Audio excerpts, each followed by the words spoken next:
How do high-performing teams believe and behave differently?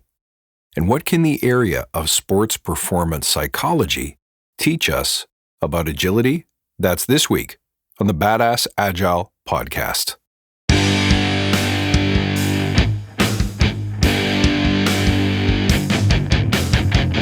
Greetings, team. Welcome to the Badass Agile podcast. I'm your host, Chris Williams.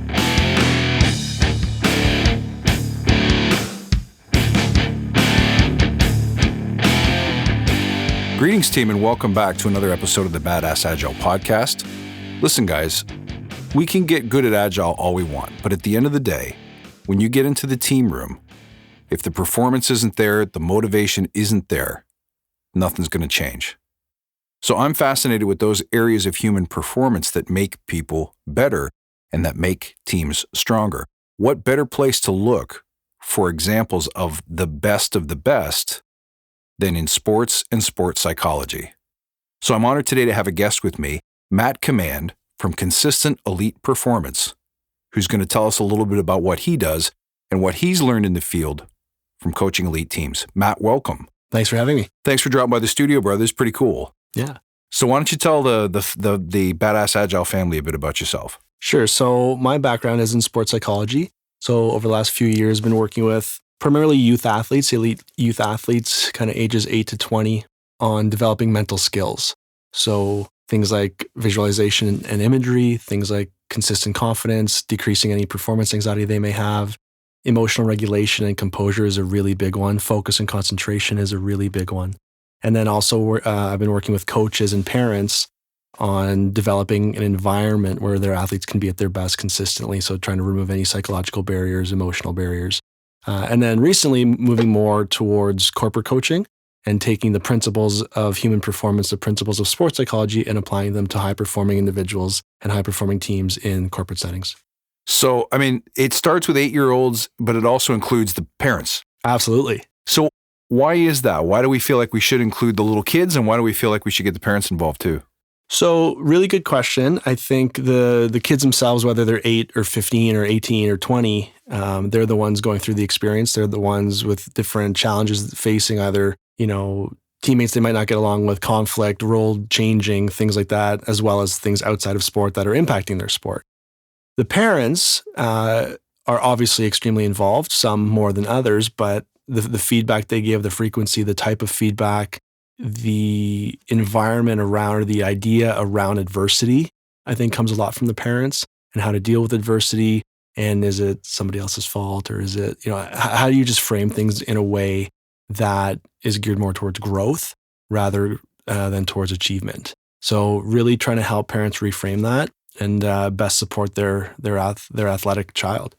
So that's awesome. Now, full disclosure, you came and visited my client just earlier this week. I did. And did the same presentation effectively that you do for some of your sports teams and your parents. And I don't know if you felt it in the room, but they were blown away. I hope so. They totally were, because the stuff that you were bringing is not stuff that we talk about openly, because I think corporate culture doesn't have the same kind of demand. There's no trophy necessarily, or at least we don't think there is, right? In business, The trophy is really, it's going to be sales, it's going to be your KPIs, but there's no big shining golden thing every 8 months, and we don't feel that rush to the finish line. So what I'm interested in from an Agile perspective, team is everything. The way I say it is like this. And in Agile, if you've ever seen the movie Apollo 13, you got a bunch of committed, loyal people who've got a problem to solve. And if they don't solve it, the consequences are big and present, and they're notable. So people behave in ways that are conducive to getting the job done. So automatically, hierarchies drop. Teams are self-empowering. Trust goes through the roof. All of the things that we want to have happen organically because of the seriousness of the problem. But the difficulty we have in the corporate environment is scaling that performance. So what I'm interested in hearing from you is, what are the things that block teams from performing? Let's start there. So I think on an individual basis, ego is probably the best word, or the lack of humility. Or, when people first join a team, or even if they've been there for years, they want to demonstrate competence. They want to feel valued. And if the environment isn't geared towards that explicitly, then they're going to try to do that in other ways. And maybe that's stepping on other people's toes. Maybe that's not listening as well. Maybe that's just not being a great teammate or a team member. Okay. And then what are some things that we should be doing? Like there's a whole can of worms in there. You brought up culture, you brought up environment. So in order to clear those blockers and get teams performing at their best, what are some things that we have to do?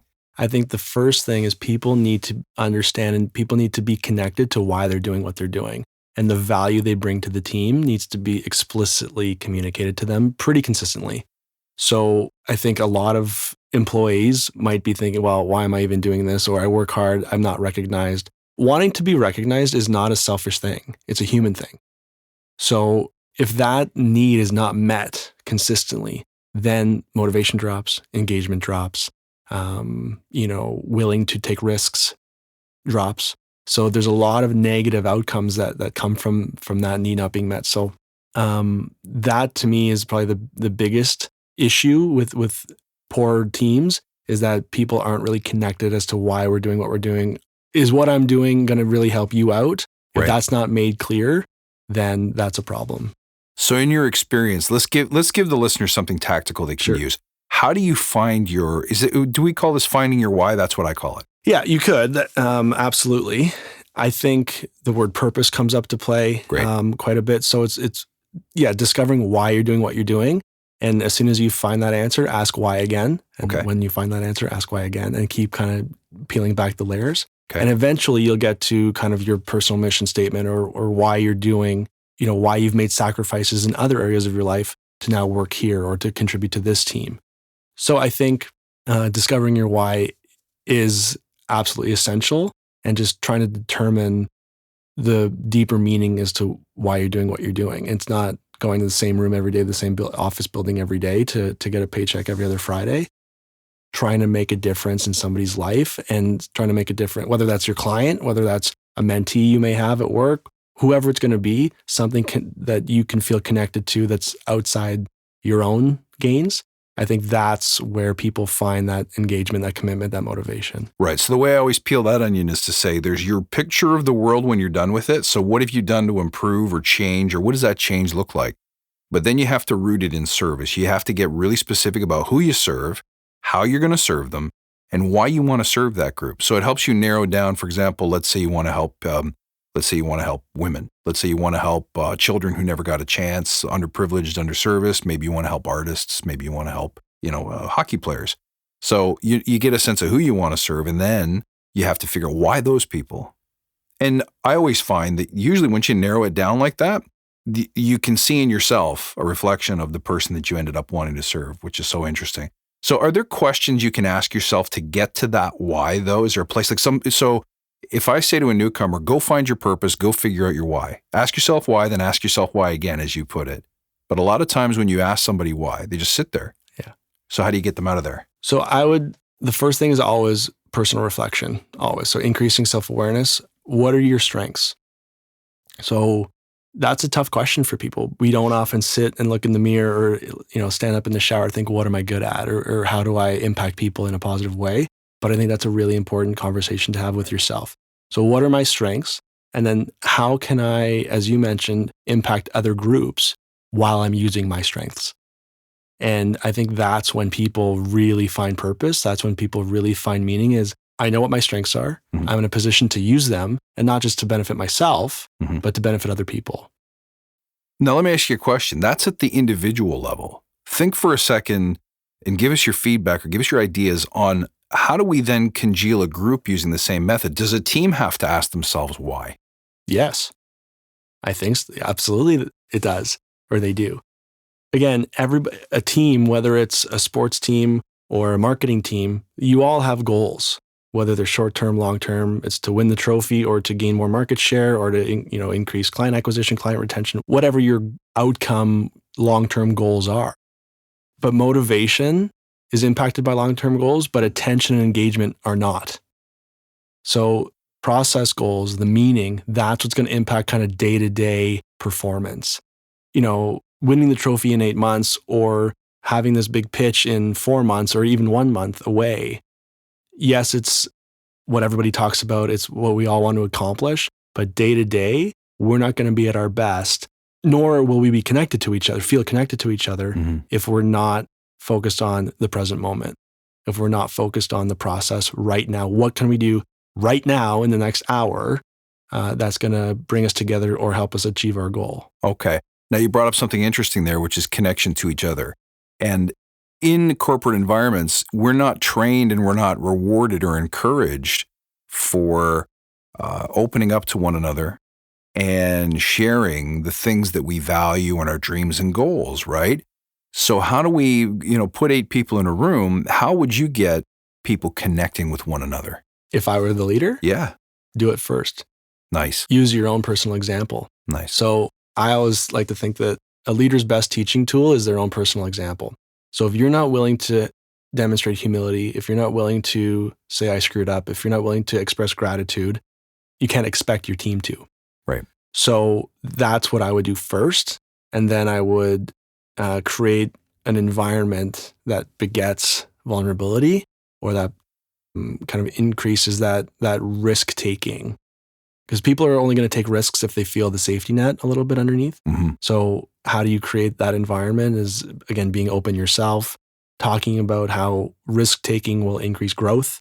It may not, you might not achieve what you want all the time, because obviously inherent in risk is the chance of failure. Right. And that's what risk is. But you're not going to get any better if you don't take risks. Right. So having this discussion around risk, around innovation, around taking chances, around mistakes, around failures, around adversity, and framing it in a way that these are all extremely, not only are they positive, they're absolutely necessary, right, for us to grow bigger and better, but also more together.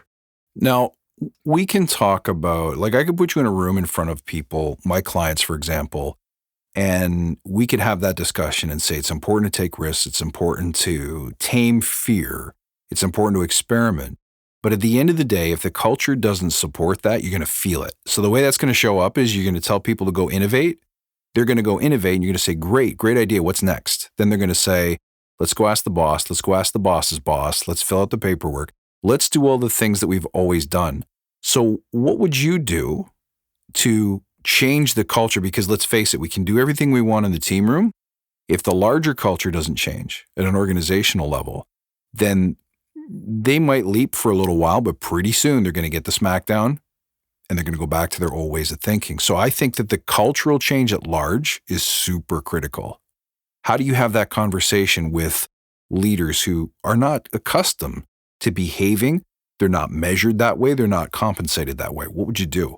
So I would say the first thing is letting go of control. You cannot control, even if you're the CEO or the team lead, you cannot control what everything that's going on. You've hired people presumably because you trust them to do their job. So if things are going poorly, or if there's a mistake that happened, you diagnose that mistake unemotionally, right, and you prescribe a set of actions or decisions moving forward. B, you have open-ended discussion about it and say, okay, this didn't go the way we wanted to. What can we do differently next time? The answer is probably not, I'm going to supervise you. Because supervision just saps motivation all the time. If someone's watching over your shoulder, having to check all the work that you do, you're not going to feel empowered. You're not going to feel engaged. Right. So that would be the biggest thing, is letting go of that control. Again, yourself with your own personal example. That would be my number one answer. Okay. So thank you for that. That's awesome. So here's where I'd like to go next. I'm fascinated by the science of flow. What gets 8 people, 10 people, 12 people doing everything right? Right? Because in hockey, where you live, and baseball, where you live, when a team is flowing, it's magic, right? It's like an experience, and people want to be part of that. I love the idea, and your inherent in your company name is the word elite. So I love the idea of teams that just have something special that other teams don't have. And to my mind, flow is part of that secret sauce. So how does flow work in your opinion? How do you get it going? What does it look like? What does it require? So I think the number one thing is a present focus. So in sports, absolutely in sports, but in business as well, people are very concerned with the outcome, very concerned with the results. Again, we all know what we want to do. We want to win the championship. We want to make the playoffs. We want to get more clients, whatever the outcome goal is. We all know that. But in the moment, if that's what we're actively putting our attention on, we will not be at our best. So having a present focus and really understanding what's going on with you internally. Where's my attention? Where's my breath? Where's my muscular tension, all that kind of stuff, having some self-awareness in the moment, and what's going on externally. So, what information do I need to pay attention to right now for me to be at my best, and process that information and then make decisions. In terms of group flow, I think we can kind of start anticipating what everyone's going to do, and we kind of stack on each other. And that's how innovation works. And that's how, elite teams, athletic teams work, where the word chemistry comes up, what your teammate's going to do before they do it, type of thing, right? So Right. that to me takes probably weeks and months of practice and work and togetherness and vulnerability and trust. And then you get to this point where you're experiencing flow and you really are very indifferent to the outcome, which is really counterintuitive to everything we learn, right? Long-term goals are motivating and all that. You're really indifferent to the outcome in the moment. Once the game, before the game and after the game, obviously you care about achieving your goals. In the moment, there are much more important things you need to deliberately put your attention on to have a good game. And let's pick a sport like soccer. Probably where you are in the field is a cue you need to know. Where your teammates are, where the opponents are, where the ball is. These are all cues. What play you're running as, what coach, what your system is, what your position is, the roles and responsibility of your position. Those are all cues that you need to deliberately access to make good decisions on the field. So if you're running around thinking, I want to win, you're going to miss all those cues. So that to me is the biggest thing, is being totally engaged in what's going on and not worrying about what it might mean. Oh, we're down 2-0. We're going to lose the game. What if this? What if that? All my clients I work with, the number one thing I want to eliminate from their vocabulary all the time is the what ifs. So athletes often, and people in general often think, well, if this goes poorly, my world's going to be really impacted, where I won't get another opportunity. I might get cut. I might not get that client next time. I might not get the promotion. And humans are really good at catastrophizing. So chances are the perception of the outcome is wrong. It's not going to be as bad as you think. The sun is going to come up tomorrow. So understanding that these are all steps in development and steps in growth, I think is the biggest thing too. So you raised two really interesting topics there. The first one is rehearsal, because knowing your cues and knowing where you're supposed to be and focusing on the mechanics is something you have to train up on. And I always tell teams, expect the first 3-4 sprints, which is basically 8 weeks, to be mayhem. As you learn those cues, probably same thing happens to a stage actor in an ensemble, right?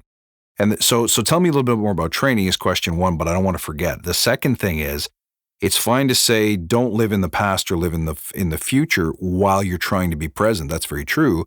But if we're only living in the present, we don't have a mechanism to find and fix our gaps potentially. So I'm interested in what we do in Agile is called retrospective, where we pause, but we pause frequently to inspect and adapt. Like even a boxer goes in and tries something and steps back immediately to see if it was working. And if it wasn't working, you have seconds to adjust. So 2 questions in there. Tell me about rehearsal and then tell me about inspecting and adapting. Sure. So in sports, rehearsal is practice. So whatever the sport is, we teach kids how to run, we teach them how to jump, we teach them how to skate, we teach them how to shoot. We never teach them where to direct their attention. So that is the biggest gap, I think, from a mental conditioning perspective. And same in formal schooling, we might teach you how to gain new clients. We might teach you marketing. We might teach you creative advertising. In school and in professional development, we rarely teach you where to direct your attention. So that to me is having an awareness first about where is my attention right now, and then having, I call them focus anchors or cues, to deliberately put your attention where it needs to be when it needs to be there. Because there's, like I said, there's information you need to process to make good decisions, no matter what you're doing. And what's going to happen in 2 months or in 1 month or next week, if I don't get it done, is not an important cue for you to be at your best. It's just not. Now, going back to your reflection or retrospective question, absolutely critical. Absolutely critical.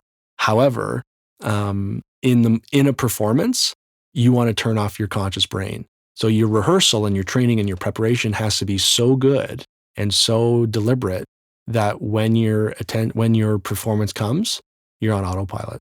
You're on autopilot. So you're not really evaluating yourself mid-performance. Your self-consciousness is totally turned off.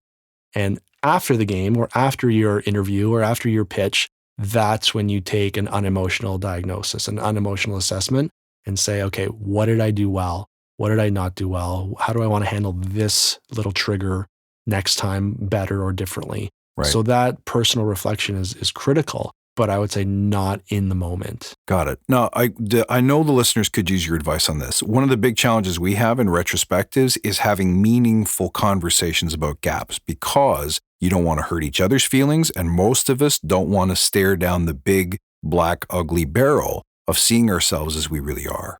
So how do you encourage that in teams? Do it yourself first. I know I've said that before. 100%. But do it yourself first. Second one, it would be, again, it's you want to remove any permanence of any evaluation, any assessment, any test, any interview, any pitch. So if you didn't get it done this time, I don't want to say that's okay because sometimes it's not quite okay.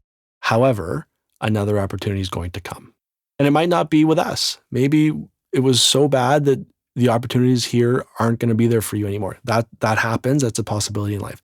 But somewhere down the line in your life, an opportunity is coming. Let's look at the facts. You need to be better prepared. So having that future orientation to feedback and to meetings and to performance reviews or to retrospect, to look back and say, okay, what did I do well? What did I not do well? But not focus on the past, if that makes sense. Yeah. Focus on how am I going to use that information and use that feedback to improve my future performances. And that's really, we hear the term mental toughness all the time. The simplest, most concise definition I love is taking feedback and use it to improve future performances.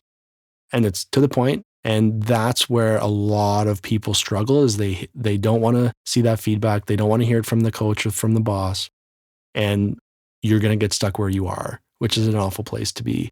Absolutely. It's going to be comfortable because you're in your comfort zone and it's all good, but you're not going to get any better. And eventually you'll get to a place where you're going to have a hard time contributing. Right. Here's something, I know you'll resonate with this one, but it's the idea of a fixed mindset. So often in what I do, we encounter people who are like, so the number one thing I hear is this is all great. This sounds wonderful. Would love to innovate, would love to go faster, would love to have happier, self-enabled, self-empowered teams. But you don't understand those 4 words. You don't get it. Things are different here. Everyone tells me that they're unique because they're highly regulated. They're being monitored. They're a public company. Failure's not an option. So everyone tells me that it can't be done. You must hear that all the time. You must run into athletes who are like, I can't do this. Well, I run into athletes who say that, but I probably run into more coaches who say that about their athletes, which is very frustrating. But they make this permanent assessment that this kid can't penalty kill, or she can't be the point guard, she can't play point guard. And because you didn't do it once or twice, coaches make this permanent assessment that you don't have what it takes. And I think it's up to coaches and bosses and managers and leaders to identify those gaps and develop an individual or create an individual development plan for that particular employee. We do that in sports. Here's your off-season development plan, or here's your in-season development plan. Why don't we do that in finance or in law or in marketing, where you take a weakness or an area of growth and not only view it, but you run towards it, because really your areas for growth are your highest leveraged area for change. Now explain that. What do you mean by highest leveraged area for change? So let's say your public speaking is really weak, but you have to be in front of people all the time, and that's really holding you back from being at your best. Imagine what you would be if you changed that. Right. So we can all work on our strengths, and we can all work on and using our strengths effectively. But again, identifying those areas for growth, you're filling that gap in and having really deliberate practice and training and confronting it. And it's going to be uncomfortable and it's going to be tough and it's not inherently fun. It's not fun. But it's absolutely necessary if you want to be elite, if you want to be, at the top of the food chain kind of and continuously grow. You're going to have to identify weaknesses and work on them deliberately and do so quickly. Matt, what you do is so important because as companies are looking to compete in areas where they're not used to competing, They're looking for an edge. And what they think their edge is going to be is like specialization, modernization, trimming the bottom line, cutting expenses, finding ways to increase revenue. That's all wonderful. But if you can't deliver on customer demand effectively, you can't compete, period. And I don't think companies yet are aware of how what you do is an investment. Like, notice everything you've spoken about is as applicable to soccer as it is to marketing. You're really not talking about marketing technique here. You don't need to go to Harvard to get a marketing degree to perform at an elite level. No. And that's the thing where these principles, the mental skills, confidence, anxiety, breathing, mindfulness, visualization, concentration, they're like the term life skills, but they're skills that everybody can and should be using. And they're also skills that prevent people from being at their best consistently. So negative self-talk, inability to focus effectively or consistently. Those are things that really impact poor performances. So, and create barriers for people. So, yeah, like you said, if you're doing marketing or playing soccer, it's extremely applicable. I know in my teaching and in my coaching, like I do mindfulness, I do breathing. I have a pre-game routine every time. And I know for me to be at my best, either in front of the class or behind the bench, I need to be at a certain level of intensity. I need to understand what's going to dictate my behavior today. Right, is a question I like to ask myself a lot. Is it going to be a ref who makes a bad call? Is it going to be a player who plays poorly or doesn't work hard in practice? Because I have had those things dictate my behavior. And then again, later on in the retrospective, you're like, wow, I really didn't treat that player the way I wanted to, or I didn't handle that adversity the way I wanted to. I wasn't the coach I wanted to be. Right. So you have to have that self-awareness and that those reflection skills of what's going to dictate my behavior today. And I hope the answer is always, my coaching philosophy, my teaching philosophy, my personal values, and having that alignment. But things happen where your emotions get out of whack and suddenly you're behaving in a way that you don't love. And I think that's when people find a lot of stress. Okay. So let's get tactical for a couple of minutes.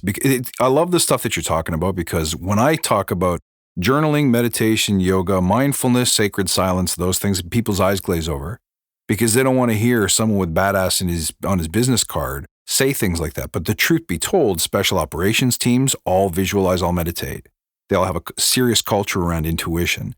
Likewise, LeBron James, I think I either read it or heard it said that if you watch him courtside before a game, his eyes are closed. He's someplace else. Like, this is something that he uses. And countless athletes fall into that category as well. But let's get tactical. Let's give the team something they can really use. So in Agile, we have something called the demo, which is at the end of a 2-week cycle. You're going to go in front of everyone who's paying for the project, right? You're going to go in front of the users, potentially. So anyone who wants to feed back, like who literally gets to say what constitutes good product versus bad. Let's say you're going to show them a new feature in your software where you can, open a document and print it. That's the thing you worked on in the past 2 weeks. Demo is where you show it to them. So if you put the cancel button in the wrong place, or there isn't a cancel button, someone's going to be upset with you. If it doesn't work the way that they thought it would, they're going to be upset with you. Even if they're the ones who didn't tell you how they wanted it to work, they're still going to be upset with you. So it's high pressure. So imagine you're speaking for the team in this particular round. You're not the leader. It's your turn to run the demo. How would you use visualization to increase your confidence, your success, and get the outcome you really wanted? So I would create a script. Okay. And go through that. So a lot of details as to what you want to include in any visualization script. So what am I seeing? What am I hearing? What am I smelling? What am I tasting? And what am I feeling? So you're running through it like with all of your senses engaged. You're imagining what it's like to be there. Absolutely. You want it to be as real as possible, even if it's going to be uncomfortable. You want to feel that. You literally want to smell the coffee in the office. You literally want to feel, feel the chalk on the chalkboard or the whiteboard or whatever it's going to be. So you want to make it as real as possible. And then, you'll have some other things. What's the room going to look like? What's the environment? Is it nighttime? Is it daytime? Is it hot? Is it cold? All those details as well. How many people are going to be there? Do you know who they are? Wow. Where are you going to be at the front of the room, at the back of the room? Truth be told, I did a visualization exercise for the workshop the other day. And that's why I asked you a few of those questions about the logistics and stuff. So that's the level of detail. And then when you go through it, you obviously want a place with really limited distractions. So you want to turn your phone off or put on airplane mode. You want to be in a comfortable position, whether that's laying down, sitting with your head on the desk, whatever it may be. Maybe you have some like low calming music, or maybe it's just totally silent. And you literally go through the demo with what you're going to say, any potential questions that may arise, and you want to see yourself doing really well.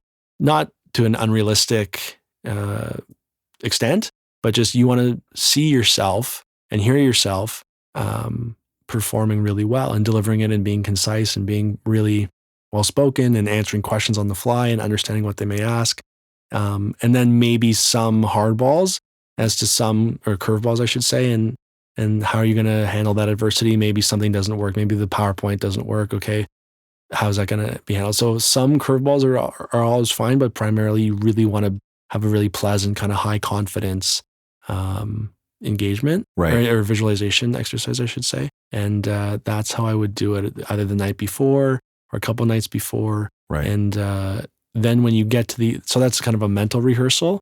And then when you get to the actual boardroom, you already know how you're going to react. You already know it. You're on autopilot. Right, right. So you raised something interesting there, which is that failure is imminent, but you never said overplan for failure. Like a lot of people, when they rehearse things, they want every scenario planned out ahead of time. And this is why Agile exists in the first place, is that traditionally delivery of product involves a massive upfront planning cycle in which we document every potential outcome, every potential need.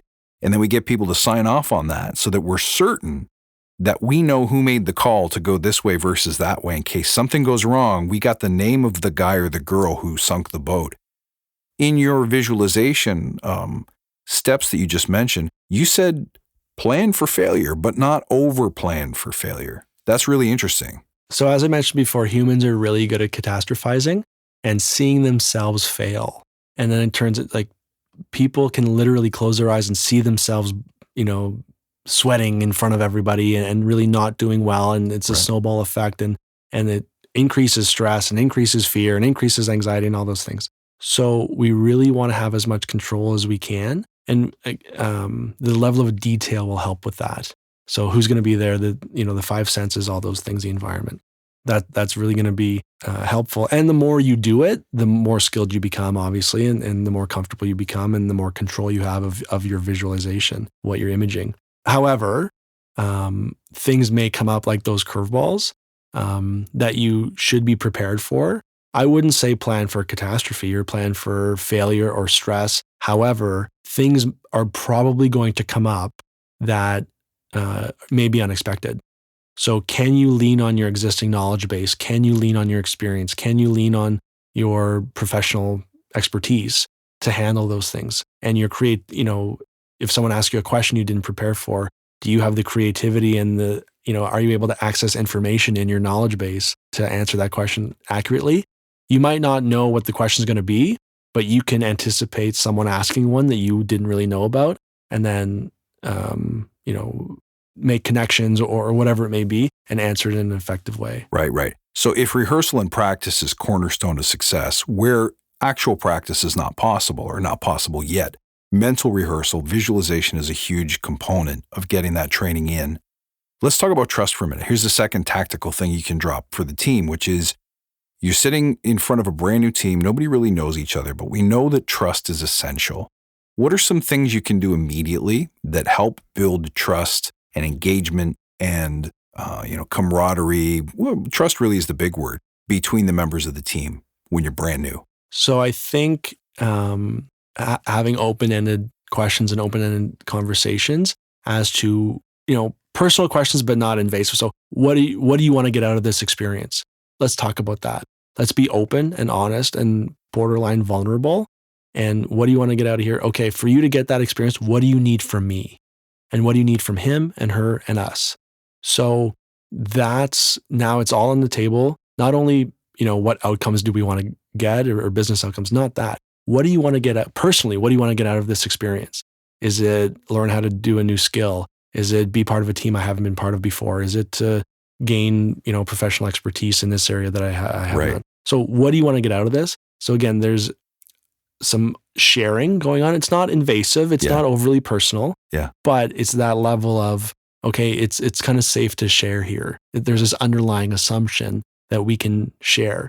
That's it. One thing that I've done with many teams I've worked with, which I love, is a confidence letter.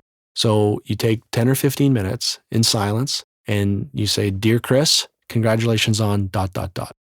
So, and you write it out, whatever it's going to be: professional, personal, athletic, academic. Letter to yourself. To yourself. Got it. Whatever it's going to be. And then you keep that. And then I always ask for volunteers to stand up and read in front of the room. And it's really vulnerable and it's really difficult for most people. But I guarantee you the team will be closer once it happens. And the kids or students or employees who do stand up and read it, not one of them has ever regretted it.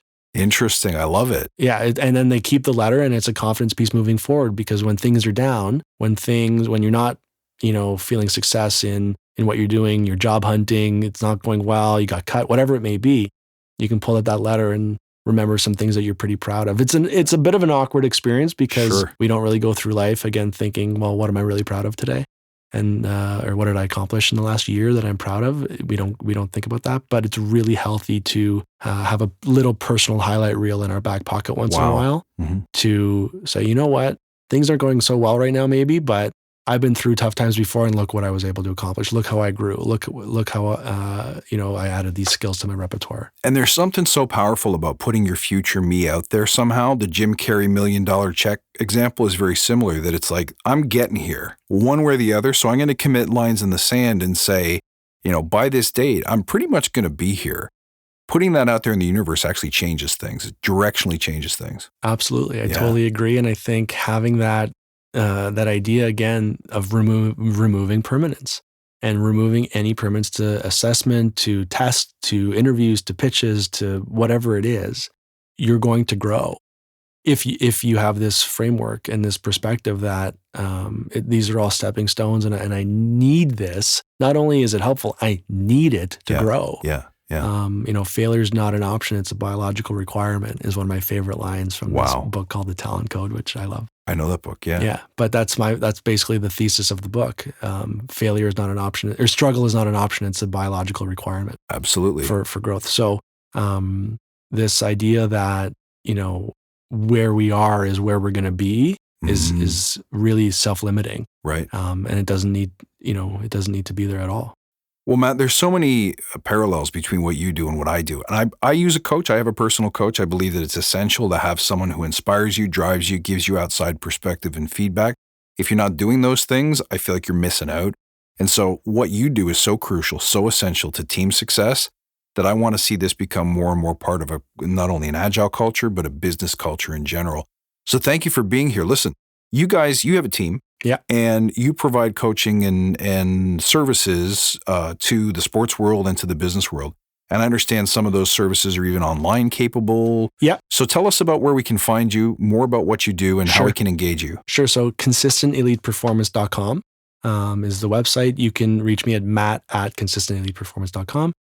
So there's online things that we're working with now, online delivery. There's telecommunication. A lot of our clients are in the GTA, but some we've had, all over in Montreal and things like that. So it's over Skype, it's over the phone, right on, whatever it may be. And that's where you can find us. That's fantastic. So guys out there, you got to introduce your teams to the concept of performance coaching and elite performance training. So please reach out to Matt at consistenteliteperformance.com to find out more. Matt, thank you so much for being on the show. It's great to have you here today. Thanks for having me, Take Chris. care.